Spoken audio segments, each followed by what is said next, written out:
Jika Anda sedang memikirkan untuk melakukan berkebun organik, maka segera realisasikan. Karena dengan berkebun organik berarti Anda turut ikut melestarikan alam. Dengan munculnya semua masalah di lingkungan di sekitar kita, khususnya pemanasan global, langkah-langkah sederhana seperti melakukan berkebun organik sudah termasuk meringankan masalah ini lingkungan ini. Dengan langkah sederhana ini bisa berdampak besar pada lingkungan. Berkebun organik akan membutuhkan banyak tenaga dan waktu. Namun setelah Anda sudah melakukan prosesnya, maka nanti akan terbiasa dengan berkebun organik ini. Dalam melakukan berkebun organik pasti banyak masalah yang dihadapi, namun bagi pemula mungkin akan tidak biasa dengan hal ini.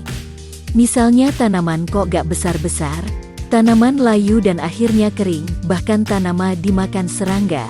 Oleh karena itu harap sabar ya Anda, anggap saja hal ini alam sedang melakukan ujian terhadap Anda, seberapa besar Anda mencintai alam.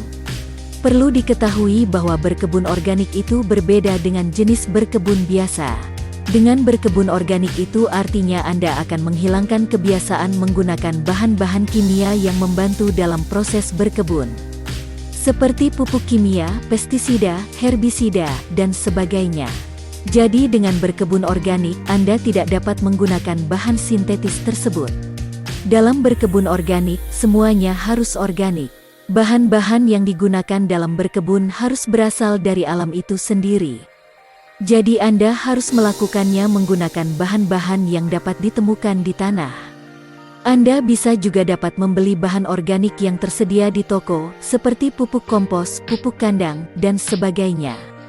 Dengan berkebun organik, artinya Anda dapat membantu alam memulihkan sumber dayanya. Jadi Anda menggunakan semua bahan-bahan alami dalam berkebun organik. Misalnya Anda menggunakan daun kering, serbuk gergaji, kulit sayuran, sampah sayuran, dan bahan lainnya yang bisa dijadikan kompos. Dengan melakukan cara-cara ini, berarti Anda juga membantu membersihkan lingkungan. Untuk pupuk organik sebenarnya Anda dapat membuat kompos sendiri. Banyak media yang bisa dijadikan referensi misalnya dari buku, video YouTube, video blog, dan sebagainya. Rata-rata referensi berkebun organik baik di buku atau media online akan menunjukkan cara-caranya secara detail. Biasanya juga banyak komunitas berkebun organik.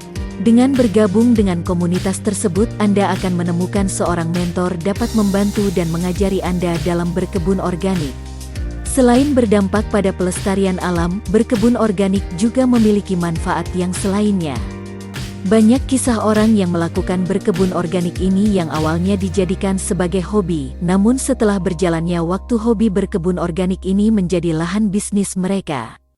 Dengan memulai berkebun organik ini Anda akan mengetahui jenis tanaman apa yang bisa ditanam, serta kondisi tanah seperti apa yang cocok dengan tanaman tersebut.